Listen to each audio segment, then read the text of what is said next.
As I mentioned at the start of the podcast, today I have an article from the Penny Hoarder. You can see it if you're watching on YouTube. I'm going to show it on screen. And if you're just listening, don't worry. I'll read the pertinent parts that we need to discuss as we go along. The article is entitled 7 Companies to Ask for Money When You Can't Pay Your Bills. And the article starts by saying, when you log into your bank account, how do your savings look? Probably not as good as you'd like. It always seems to be an uphill battle to build and keep a decent amount of savings. But what if your car breaks down or you have a sudden medical bill? Ask one of these companies to help. ...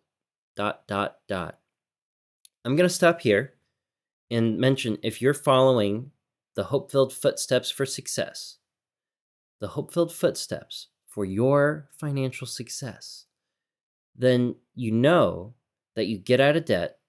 And after you get out of debt, on step 4, what you do is you build an emergency fund of 3 to 6 months of expenses. And when you build that emergency fund of 3 to 6 months of expenses, that should permit you to take care of, that should enable you to take care of something like a car breaking down or a medical expense, anything that wouldn't be covered by your health insurance or cost sharing ministry, you should be able to cover with your emergency fund. Now, they're talking in a situation where you're having a hard time sustaining that emergency fund. If you write a zero-based budget every month, you should be able to make sure and control your spending so that you are living within your means, living on less than you make, and making sure that you are able to continue building your savings and maintain that emergency fund once you're ready for it. That way, you don't have to pursue extra money in the case of an emergency. Regardless of this, let's see what the Penny Hoarder recommends. Ask this website, this is their first point. Ask this website to pay your credit card bill this month. If you have credit card debt, you know the anxiety, the interest rates, the fear, you're never going to escape. And the truth is, your credit card company doesn't really care.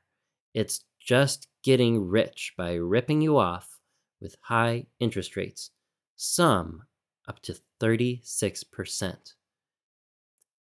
This year, me narrating now, stepping away from the article, the average credit card interest rate is over 19%, almost 20% right now. That's absolutely insane. But a website called AIM1 wants to help. If you owe your credit card company $50,000 or less, AIM1 will match you with a low-interest loan that you can use to pay off every single one of your balances. The article continues, the benefit, you'll be left with one bill to pay each month, and because personal loans have lower interest rates, AIM1 rates start at 2.49%. Quick disclaimer, this was written in 2022. That rate's got to be higher now. It's got to be closer to 5%. You'll get out of debt that much faster. Plus, no credit card payments this month. Let's stop there. This is basically an online provider of debt consolidation. Basically a personal loan that you can use. You take it out, you pay off all your little debts, and you collect them into one big debt. And this one's specifically aimed toward credit cards. If you're following the HopeFilled footsteps for financial success, then you know that we followed the debt snowball that was popularized by Dave Ramsey. The debt snowball is not a new invention. It wasn't something that I came up with. It wasn't something that Dave Ramsey even came up with. It's where you list your debts smallest to largest in balance. And what it does is it gamifies paying off debt. It makes it so that when you're paying off debt, you get quick wins early on. These motivate you to do your best and to pay off debt faster. The alternative to the debt snowball is the debt avalanche. In the debt avalanche, you list it in order from highest interest rate to lowest interest rate, and you pay them off in that order. In this case, what you have is the mathematical best way to pay off debt if you want to minimize how much you spend. However, those who follow the debt snowball almost always pay off their debt faster than those following the debt avalanche, and those following the debt snowball are oftentimes more successful and much less likely to lose steam because they get psychologically motivated. If you're working on paying off debt, I can't tell you how essential and valuable it is to get those quick wins early on. The problem with debt consolidation with credit cards, like what the penny hoarder is recommending here, is that it takes all of your little guys, all of your quick wins, and pools them together into a large cumulative balance that A, looks intimidating, B, doesn't enable you to get any quick wins, and C, makes you feel like you've made progress even though you've simply moved one debt from one area to another. And if you are going to lean back, take a deep sigh of relief, and say, I did something, I've made some progress, and ease up on the throttle on getting out of debt, well, you're going to probably end up paying more in interest just holding this thing around longer than you would have had you gotten a fire behind you to get your debt paid off and stayed fired up and super intense about getting out of debt. For this reason, I don't think that this is a good idea, at least in this situation. Debt consolidation can be useful and valuable in some areas where the interest that is being racked up on a substantial balance is so much so that it is the reason that you are unable to get out of the paycheck to paycheck cycle and unable to make any progress on your debt. Moving on, let's talk about point number 2 in the article. Point 2 reads, get paid up to $140 a month just for sharing your honest opinion. That sounds interesting. I have a lot of opinions. If you're turning blue in the face waiting for a raise at work, it might be time to quit holding your breath and start speaking your mind to someone who wants to listen. Brands want to hear your opinions. They want you to help inform their business decisions on everything from products and services to logos and ads. They are willing to pay you up to $140 a month for it. A free site called Branded Surveys will pay you up to $5 per survey for sharing your thoughts with their branded partners. Taking 3 quick surveys a day could earn you up to $140 a month. Okay. So let's take a step back. They've got some more written here, but I think we've seen enough. What they're saying here is you can fill out surveys and get paid for providing your opinion so that branded companies under branded surveys can get market research and they can use you for that market research. Now, this is a legitimate way of making money. The problem is if you do the math on what they're offering and you look at the surveys and you try to figure how long it would take, you're making about 1/3 of minimum wage. It's not a very economical use of your time. It's not a very efficient use of your time. And if you have a genuine financial emergency and you're trying to pay for that car breaking down or the medical bill that was mentioned at the start of the article, $140 a month is not going to make a huge change, and you're going to be able to make a lot more progress if you were to get a part-time job or do something, start up a little side hustle that can do an awful lot more, and you could make more than $7 every 3 hours or so. For this reason, I don't think that the penny hoarder has very good advice in giving this website as an option for kind of racking up money if you need it for an emergency. And I also don't think this is a very frugal use of your time unless you really enjoy surveys and you can take these surveys when you otherwise wouldn't be able to have a part-time job or be doing anything else productive. Let's continue on to point 3. Point 3 reads, let this app pay up to $83. $83 when you win solitaire. When I think of cards and money, I think of gambling. Lots of us already play solitaire on our phones for fun or just to pass the time. Want to see if you can win money at it? There's a free app called Solitaire Cash that pays you up to $83 every time you win. You might be thinking there's got to be a catch, that this is definitely one of those spammy apps, right? Wrong. There really isn't a catch. Most of the games are free, but cash players can join higher stakes tournaments for bigger cash prizes. There is no pressure. There aren't even any annoying ads. With each game, you'll battle it out against at least 5 other players. Everyone gets the same deck, so winning is totally a matter of skill. Okay, we're just going to stop there. The thing is on this app, if you dig into it, what ends up happening is you put money into a pool, you play a card game, just like you would at a casino, but it's solitaire, and you see who can finish the game of solitaire first. And this app is riddled with robots, programs, AI bots that they've put out there that are programmed to solve the puzzle significantly faster than is humanly possible.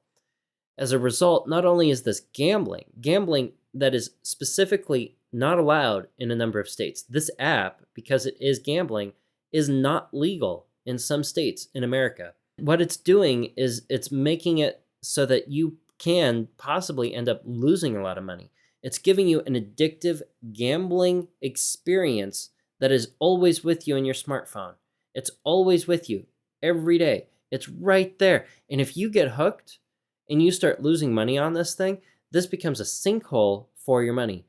In no way, shape, or form, in no universe would I ever think this is a smart way to be making money. With that, I want to insert a quick disclaimer. The Penny Hoarder does not sponsor HopeFilled Financial Coaching, and HopeFilled Financial Coaching is not sponsored by any of the companies that I am talking about in this article.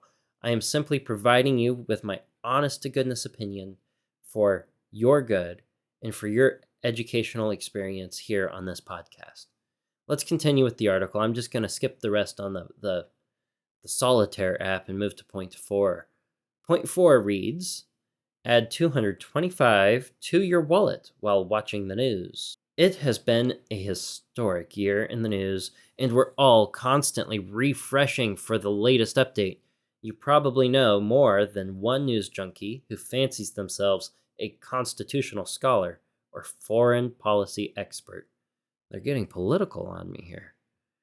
That might not be the best news for your dinner conversations, but it's great news for your wallet. You could add up to $225 a month to your pocket by signing up for a free account with the Inbox Dollars. They'll present you with short surveys to choose from every day, which you can fill out while you watch tonight's broadcast. Okay. You just have to answer honestly, and Inbox Dollars will continue to pay you every month. This might sound too good to be true, but it's already paid its users more than $56 million. So if you look at the news stories, and I did a little bit of research on this when I first saw Inbox Dollars, and it turns out you're making less than 50 cents an hour that you're putting time into this. Again, this is an even less efficient and a less economical, a less frugal use of your time than pursuing any other means of even minimum wage labor in order to accommodate and pay for an emergency. If you really have a genuine emergency, you're probably not sitting around watching the news, filling out surveys. You want to get out there and work. And again, less than 50 cents an hour is not enough to make a sizable impact or a timely impact that makes you feel like you're making progress. So I don't think this is a very good way. I mean, it is a way, and it's in a legitimate way to attain money. I don't think it's the best way if you're trying to cover an emergency. Let's move on to part 5. Part 5 reads, get paid to play bingo. This sounds just like the solitaire thing, more gambling. There's a free iPhone app called Bingo Cash that pays you up to $80 every time you win bingo. That's money that can go right towards your debt. Same exact comment that I have about the solitaire thing. You're attaching yourself to a gambling addiction on your smartphone that is simply, one tap away, and it's an easy way to end up sinking a lot of money in little itty-bitty bits and pieces and put you in a worse situation and prevent you from being able to take care of your emergency funds. preventing you from taking care of any emergency, and even breaking your budget. So that we're going to skip the rest of that and move on to part 6. Part 6 of the Penny Hoarder article reads, "Let this app spot you money." I'm interested. It happens to all of us at some point, the dreaded overdraft. It's like we were talking about that earlier or something. It's not only embarrassing if your card gets declined at the grocery store over a few bucks, but the fees that come with it only put you further into a hole. Double yikes. Again, like the story I told, you have the option to decline overdraft protection. You don't need it. You can tell your bank no, and if you tell your bank no, then you don't end up with the fees. Now, you will still get your card declined if there's no money in there to cover the purchase. But, if you're running a monthly budget and you're managing an appropriate buffer in your checking account, because when you run a zero-based budget, the month starts with the same amount in your checking account as it ends. And that amount that you keep in the checking account, that buffer, should be enough to prevent your account going negative. At most, that amount could be equivalent to your monthly income. That way, as they say on the YNAB podcast, the You Need a Budget podcast, you're basically a month ahead. And if you're a month ahead, you're probably not going to overdraft unless you transfer money for a major purchase, but then go out and purchase the thing before the money is available in your checking account. Let's continue with the article. But a banking app called Chime wants to protect you from both of these problems with its Spot Me feature. Spot Me, okay. It's a fee-free overdraft protection that lets you overdraft up to $200 for eligible members without consequence. Yes, if you just sign up for a free Chime checking account and set up qualifying $200 a month direct deposit to take advantage of this face-saving tool, you'll also get access to other sweet features like getting paid up to... Okay, I'm going to stop here. The idea here is Chime, it's an online bank. It's a bank without a brick or mortar store. And they have an app and a lot of marketing. What they're saying is they will permit you to go overdraft your account by up to $200 if you qualify, and they won't charge you interest on it, and they won't charge you a fee for it. Reading through their terms and service, this is exactly what is claimed here by the Penny Hoarder for what they're offering. However, they give you the ability to overdraft a certain amount based on your qualifications, and those qualifications are going to be your history with the company, how much you have in your direct deposit, how much money you've carried with them, how much money goes through your account, how responsible do they think you are given the inflow and outflow from your account. And also probably how much time there is. I'm sure it's a proprietary algorithm, but they only start you at $20 for this fee-free overdraft protection. And $20 shouldn't be enough to be, this is like a way that I can get overdraft protection and not have to pay for it. Well, it's limited. And if you go past that very limited limit, then you still get declined. And if you qualify for the higher limit, say this $200, you're probably not going to overdraft or ever use overdraft protection if you're writing a monthly budget and tracking your funds and keeping an eye on your finances. So I don't think this is a game changer. I don't think this is a make or break. I don't think that just for this feature, you should migrate to a bank. Even if another bank used it, I don't think that it would be a reason to switch. I also think that this particular feature that they're talking about is going to give people a sense of ease of mind when it comes to their money, that they don't have to be watching their checking account quite as closely because there's some overdraft protection. And if you're given emotional permission by a financial product to relax and let the budget go by the wayside and stop tracking where your money's going, then you're at a higher risk of overspending your income, ending up in a pattern of financial behavior that is compromising to your hope-filled financial future. This is one of the biggest problems that I have with credit cards, because credit cards completely separate you from the pain that you experience when you spend money and they make it so that you can spend as much as you want up to your credit limit naturally. In doing so, you don't have to pay it off right away, and all you have is this tiny little, like 2% of the balance minimum payment that you have to make. Then it basically gives you emotional permission. A credit card gives you emotional permission to not run a budget, to not manage your personal finances, and just be passively accepting of whatever happens to you, and force you into a situation where you're reactive and you wake up one day hundreds of thousands of dollars in debt. For this reason, I don't think that this is something to jump for. I don't think it's necessarily terribly bad, but I think it could give you a false emotional reaction to your money management that could become unhealthy. Let's move on to the last one. Point 7, the final part of the article. Earn $300+ a month in passive income. I like passive income. With your extra space. If you're like us, your garage probably isn't doing much of anything at the moment. Maybe you have some tools in there, or maybe it's home to your boxes and odds and ends collecting dust. But a website called Neighbor, your extra space, whether it's a spare room, an empty garage, or a parking space, could be earning you an extra $300 a month in totally passive income. Neighbor works by connecting you with people who need storage space with hosts who have room to spare. The average host makes about $300 a month. That's the average, wow.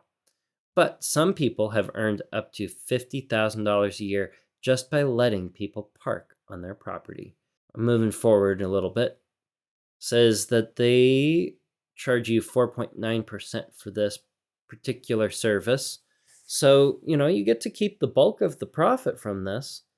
And if you can really make that much money, well, this is a way to, I think, supplement your income, not necessarily take care of an emergency, but it does make you more able to deal with emergencies by upping your income. And talking $300+ a month, now we're cooking with something that could replace tires or take care of a minor auto repair, or in a couple months take care of a more significant auto repair, and even cover a chunk of medical bills that might pop up within your deductible if you don't have your deductible saved in your emergency fund. So I think this is an excellent way to go if you wanted to try to find some passive income and you have a lot of extra space that you can offer like this. I think it's a service that I might use if and only if I couldn't find a professional storage solution or family that would charge me less than what I would see available on the app. I also don't know if this app has any controversies behind it. I don't know anything really about the Neighbor company, the Neighbor app. On the whole, I think this is the best recommendation that the Penny Hoarder has in this article, and it's the only one that I might pursue myself in a situation where I was looking to up my passive income in a way that just utilized extra available space. So I'm curious if any of you out there have ever used Neighbor, have had good luck with using Neighbor, or have had bad luck using Neighbor. I'd like you to comment on the podcast anywhere that comments are available. I know there are comments on YouTube, or drop us a message on our Facebook page and let us know what your experience has been using this particular app. I'm genuinely curious to see the positives and the negatives, and if there's enough demand for it, maybe I'll dedicate a whole episode going through reviews of Neighbor and some of the feedback that we get back from our listeners. With that covers all of the main topic here. Next week, as I promised, we will be going into an article from a bank talking about how today's higher and rising interest rates impact your personal financial future, your personal financial situation, and what it is that you need to know about it and how you might pivot. We'll see if they have good advice. We'll see if they have bad advice. We'll see if they have anything that we can talk about in depth that could help you as you pursue your hope-filled financial future. Until next week, budget bravely and enjoy your hope-filled financial future.